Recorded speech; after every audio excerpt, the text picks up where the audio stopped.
Body composition test, जिसमें प्रतिभागी की बॉडी की कंपोजिशन संरचना के मेजरमेंट किया जाएगा।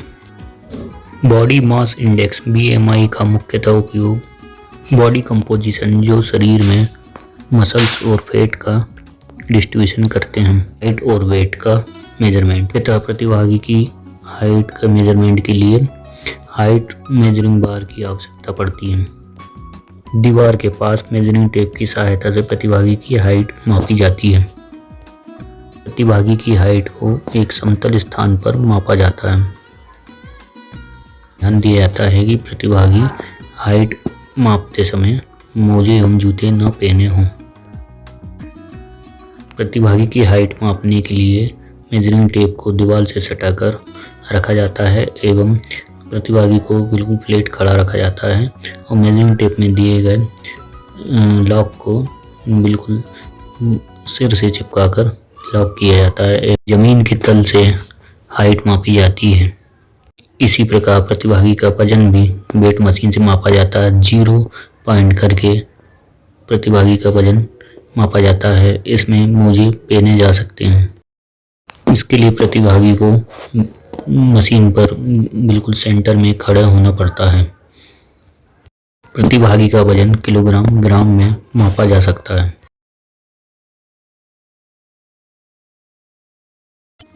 फ्लेमिंगो टेस्ट में प्रतिभागी के बैलेंस बनाए जाने की योग्यता को मापा जाएगा।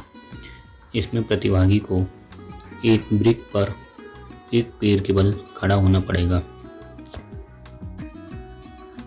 जैसे ही इंस्ट्रक्टर निर्देश देंगे, प्रतियोगी को ब्रिक के ऊपर बैलेंस बनाकर खड़े होना पड़ेगा।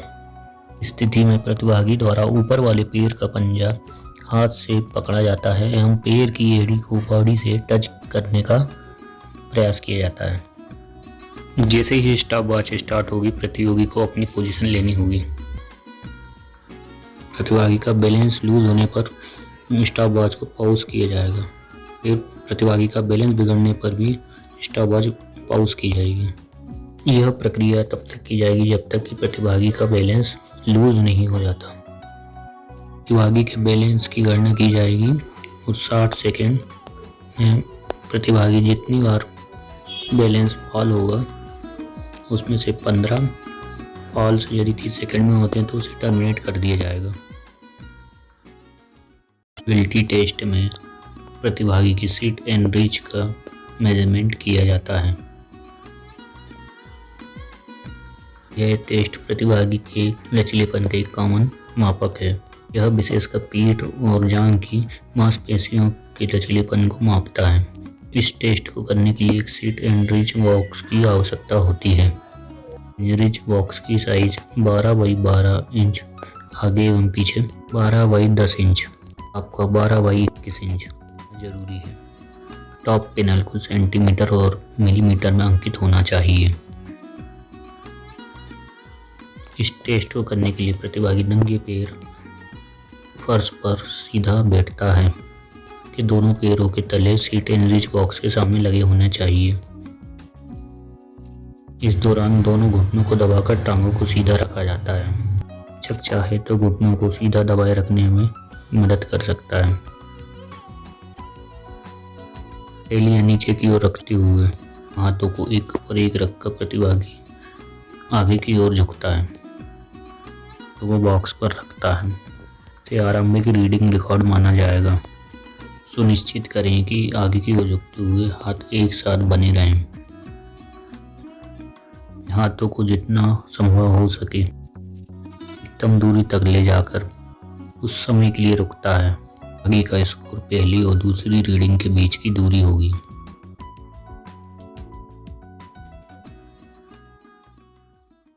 प्रतिभागी के स्पीड टेस्ट के अंतर्गत 50 मीटर डेश टेस्ट लिया जा सकता है। 50 मीटर डेश का मुख्य उद्देश्य प्रतिभागी की एक्सीलरेशन और स्पीड की डिटर्मिनेशन किए जाना होता है। 50 मीटर डेश स्पीड टेस्ट में प्रतिभागी को सिंगल रनिंग करनी होती है, स्प्रिंट रनिंग 50 मीटर्स की। प्रतिभागी को स्टार्टिंग पोजीशन में अपना बायां पैर आगे और स्ट्रेट लाइन के पीछे रखना पड़ता है एवं दायां पैर पीछे की ओर झुका हुआ रखना पड़ता है और प्रतिभागी थोड़ा झुका हुआ रहता है और इंस्ट्रक्टर की विसिल का इंतज़ार करता है और रनिंग चालू कर देता है एवं 50 मीटर्स की रेस कंप्लीट करता है। 50 मीटर्स रेस में प्रतिभागी द्वारा लिए गए टाइम ही उसका रिकॉर्ड होता है और उसी के अनुसार उसे रिजल्ट प्राप्त होता है। फाइनल स्ट्रेंथ टेस्ट के लिए 1 मिनट सिटअप्स कैलकुलेट किए जाते हैं।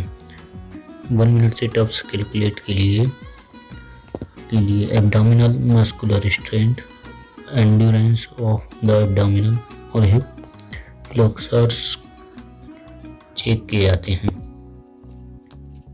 सिटअप्स के लिए प्रतिभागी को जमीन पर लेटना है, दोनों पैरों को जमीन से नीचे रखना और हाथ पैरों स्ट्रेट रखने हैं एवं स्टॉप वॉच से टाइम रिकॉर्ड करना है। नीज 90 डिग्रीज पर फ्लेक्स होने चाहिए एवं पंजे खुले हुए होने चाहिए दोनों, जो कि बॉडी के समान रहना चाहिए। भागी को धीरे धीरे अपनी बॉडी को ऊपर उठाना होता है एवं फिर दोनों हाथों को सीधे दोनों तरफ घुटने के रखना होता है और फिर धीरे धीरे नीचे की ओर आना पड़ता है। यह प्रक्रिया 30 सेकंड तक रिपीट की जाती है एवं स्टॉप वॉच से कैलकुलेट की जाती है मैक्सिमम नंबर्स ऑफ सिटअप्स।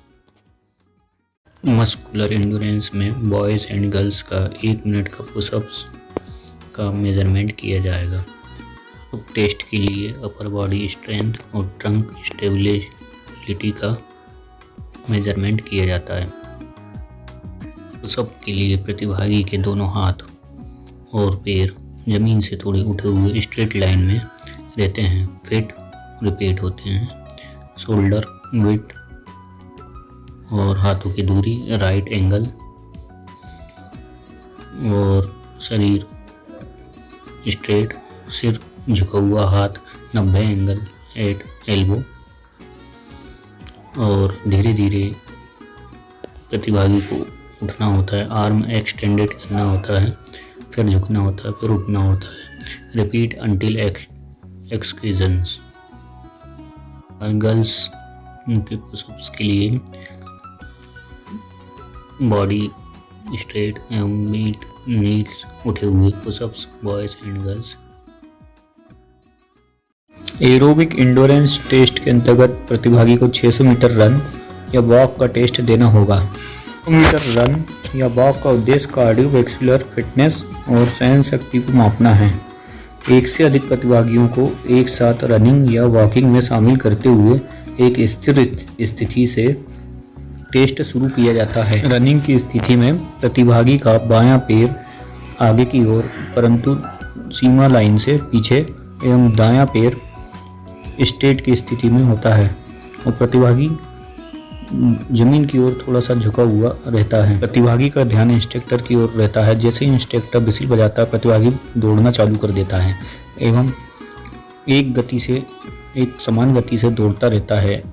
इसी प्रकार ग्राउंड के ट्रैक पर राउंड लगाता है। प्रतिभागी दौड़ते समय अपनी गति पर जोर दें। प्रतिभागी के इस प्रयास से परिणाम कई गुना बेहतर प्राप्त होते हैं एवं प्रतिभागी को एक सफलता मिलती है।